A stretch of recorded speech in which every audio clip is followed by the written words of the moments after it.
A GMO, or genetically modified organism, is an organism whose genetic characteristics have been altered using the techniques of genetic engineering.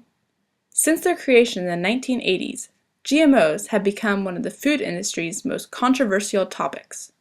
But what exactly does it mean to be genetically modified, and why is it such a big deal?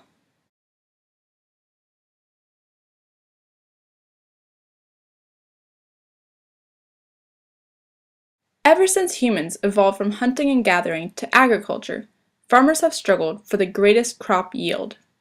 Factors such as drought, extreme temperatures, pests, and weeds have each had an impact on food production and profits.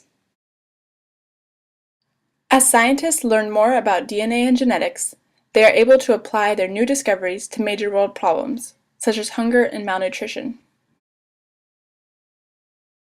The biotech industry, namely Monsanto, DuPont, Syngenta, and Dow, recognize that in order to feed an increasing population, something about the current food production methods will have to change.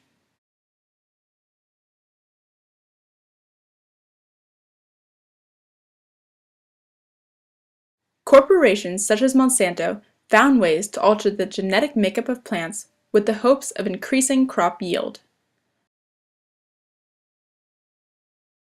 However, anti-GMO activists across the world protested the rise of these so-called frankenfoods. Many were fearful of the impact GMOs would have on our health and the environment.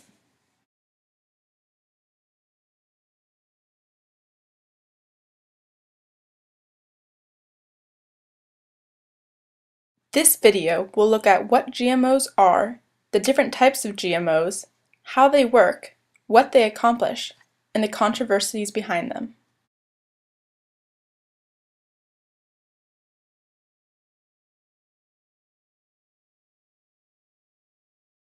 DNA consists of 4 nucleotides that combine to form the 2 strands of the double helix.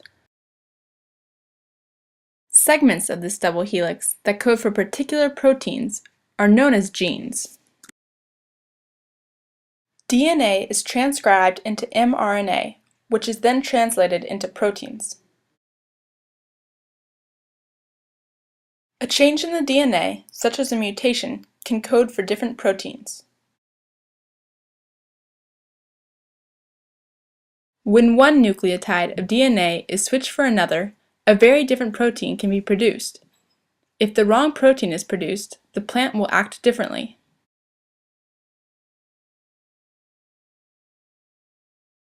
Scientists take advantage of this when creating genetically modified organisms, or GMOs. They can control plant behavior by changing the plant's DNA. Once biotech corporations recognized that they could alter plant behavior by rearranging genes, GMOs were born. It all began with the Flavor Saver tomato. In the 1980s, a biotech startup out of Davis, California, discovered a method to combine their knowledge of DNA and genetics with food preservation. The biotech startup, called Calgene, engineered a way to knock out a certain protein so that it was no longer expressed. Why was this important? Well, it turns out that the ripening rate of tomatoes can be determined by one protein, called polygalacturonase, or PG.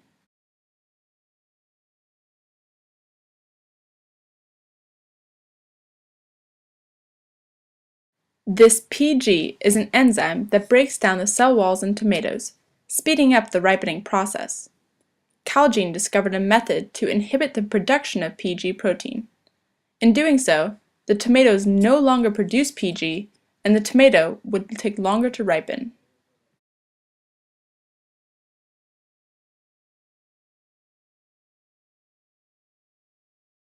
These tomatoes with inhibited PG production were called Flavor Saver tomatoes. The idea was that the Flavor Saver tomatoes could be picked when ripe and then wouldn't spoil or damage on the way to the store. Tomatoes are often picked when green and then ripened during the shipping process, but Calgene thought by reducing the levels of PG, the tomato would stay firm longer. In 1992, after 5 years of testing and developing Flavor Saver tomatoes, The U.S. Department of Agriculture deemed them no longer a plant pest risk and allowed them to be put on the market.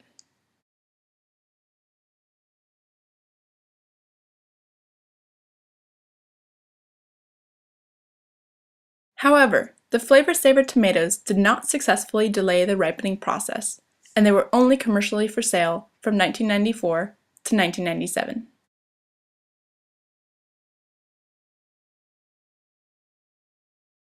There are several types of GMOs already used by farmers, and even more are being developed. The most popular genetically modified crops on the market are those with herbicide tolerance and insect resistance.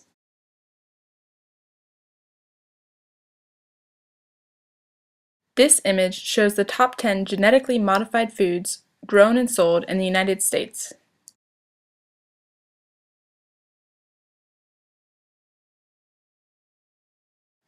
Herbicide-tolerant GMOs are called Roundup Ready. They allow farmers to spray Roundup on fields to kill the weeds, but keep the crops.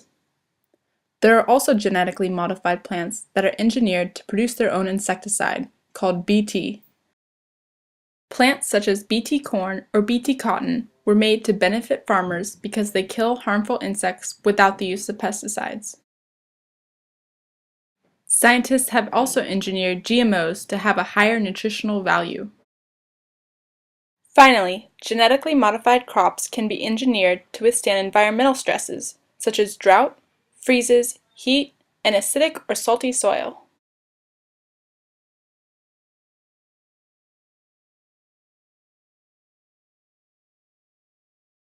Around the same time that the flavor-saver tomatoes were being developed, a major biotech corporation, known as Monsanto, was creating its first Roundup Ready crops. Roundup, Monsanto's popular herbicide, has been on the market since 1974. In 1996, Monsanto found a way to use genetic engineering to capitalize even more on its herbicide spray. It might sound strange, but Roundup is a weed killer that actually kills the weeds from the inside out. After Roundup is applied to the weed, it sticks to the leaf. Then Roundup enters the plant.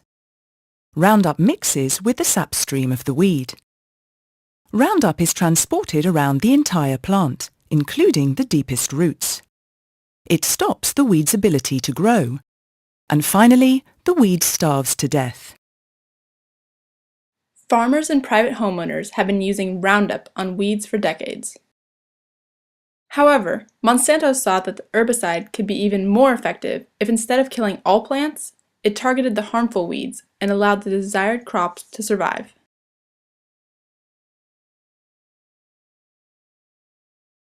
This way, larger amounts of Roundup could be sprayed over a whole field of crop and only kill the weeds, creating a higher yield. Thanks to the Roundup Ready technology of GMOs, these crop dusters can spray herbicide over the entire field and only kill the weeds. To do so, the genetic makeup of the desired crops has to be rearranged in order to resist the herbicide.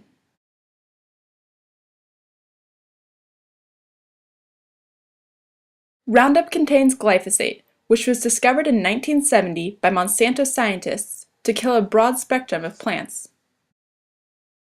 Glyphosate works to inhibit the synthesis of 3 specific amino acids. Those of you who have taken biology know that amino acids are the monomers of proteins. When these 3 amino acids are inhibited, the plant cannot make the protein it needs, and it dies.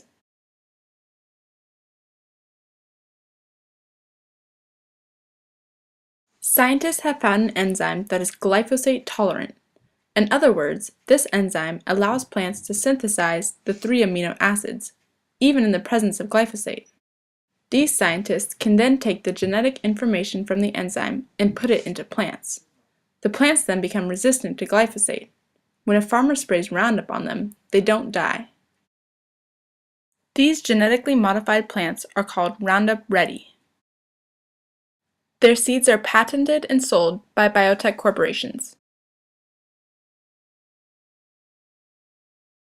To learn more about plant tissue culture and how GMOs work, I interviewed Peggy Lameau, Department Chair of Plant and Microbial Biology at UC Berkeley. If I wanted to recreate a human, could I just take cells from the inside of my cheek or from my ear and then put it on some media and then cue it and tell it, oh, form a human? No, you can't do that. But plant cells can do that. So you can take a cell from a leaf, even from roots in some cases, stem, and you can trigger that single cell to divide, and then it kind of makes what looks like an amorphous mass of cells, sort of like grits. And then by cueing it with certain hormones, you can remind it that it was a plant. So you introduce a gene that allows it to grow on a media that if cells don't have that gene, they will die. And so what you see on these plates are just these big pieces of dead tissue, and then all of a sudden a little leaf will come out, and you're just like, wow. And then you can move that leaf onto another media and it'll form roots. I drew a picture to help show what Peggy is describing. As shown in the picture, scientists can take a cell from a leaf of a plant and put it in a media. Scientists can then change the DNA of the plant cells within the media. Through a series of steps, the plant cells in the media will then grow into new plants. So the implication of that is that then every cell in that plant will have that gene that you introduced, and that's sort of the magic of genetic engineering. GMOs that produce their own insecticide are called Bt crops. Bt, or Bacillus thuringiensis, is a bacterium that naturally exists in soil. The insecticide was commercially available as a spray or powder beginning in the 1950s. In the 1990s, scientists found a way to insert the DNA of the Bt bacterium into plant cells so that the plants could produce their own insecticide. Using tissue culture, they were then able to grow plants with the Bt DNA. Theoretically, farmers growing Bt crops now don't have to spray insecticides on their fields because the plants produce their own. Peggy Lameau from UC Berkeley encourages the application of Bt GMOs in developing countries. I mean, if they have an insect, something attacked them, they don't have 16 different pesticides that they can use. They lose their whole crop.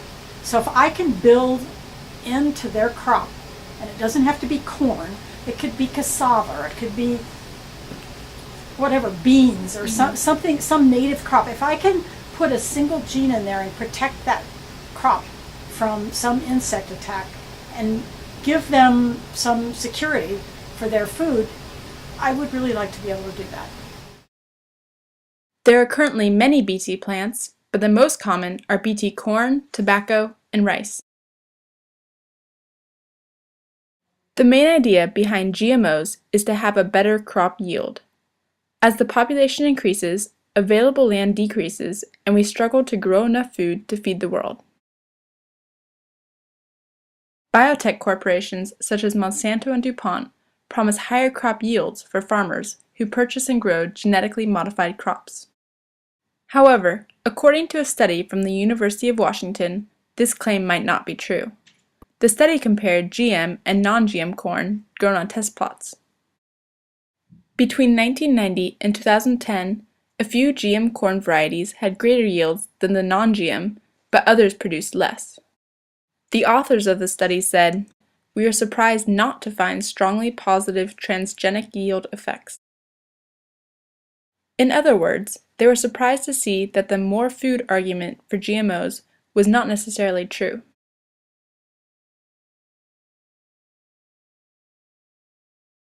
As GMOs become more prevalent in our food supply and reach even more countries around the world, everyday consumers are questioning the impacts that genetically modified crops have on human health.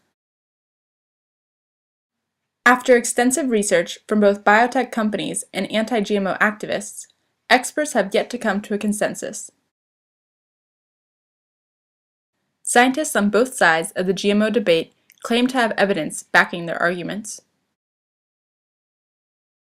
I interviewed several people involved with GMOs.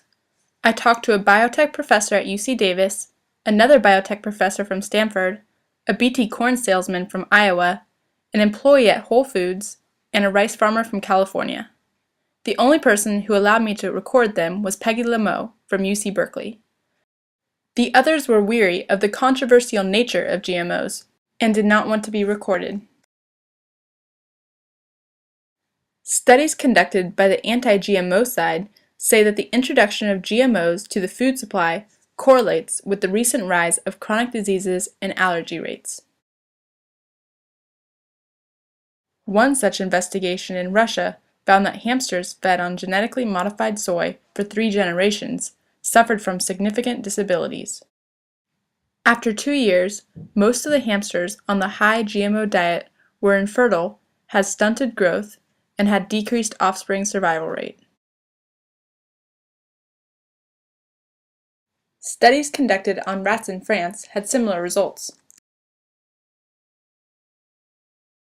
These findings could be important because 91% of the soybeans grown in America are genetically modified, so any related health issues could affect a large percent of the population. According to the Institute of Responsible Technology, soy allergies in the UK increased by 50% soon after genetically modified soy was introduced. One possible explanation for this is that cooked genetically modified soy contains as much as 7 times the amount of a known soy allergen as traditional soy.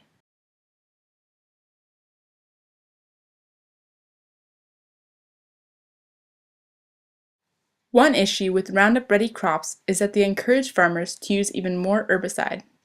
Since Roundup Ready corn or soybeans are resistant to the herbicide, farmers are spraying more on their fields.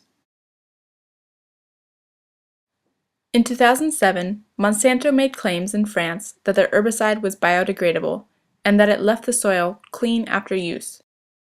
It has been proven by several studies funded by ecological companies that glyphosate is in fact harmful to amphibians and does not break down in the environment. The French court had Monsanto revoke these false advertisements shortly after.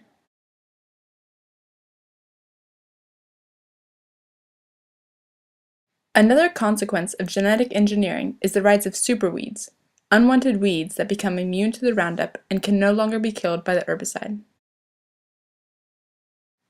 Both biotech professors I talked to feared Roundup will no longer be of use within the next 5 years. Farmers will then have to use stronger herbicides, which are more harmful to the environment. Many other scientists predict the rise of super insects, insects that will have become immune to the Bt produced by GMOs. Bt will no longer be effective, and farmers will have to resort to stronger, more damaging pesticides.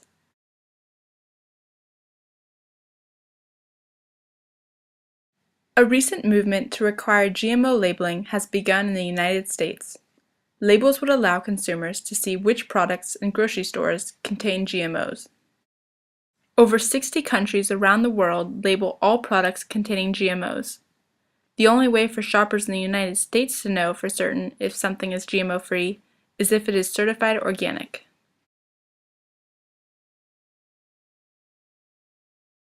Prop 37 in California and Prop 522 in Washington State would have required labeling, but both lost by a narrow margin. Still, organizations such as the Non-GMO Project and grocery stores such as Whole Foods support the labeling campaign.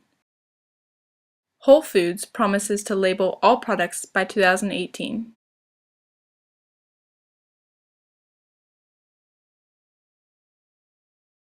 The controversy behind GMOs continues. While biotech corporations promote their potential to increase crop yield, others are concerned about their health and environmental impacts, among other things. The next time you go to the grocery store, consider what it is you are purchasing.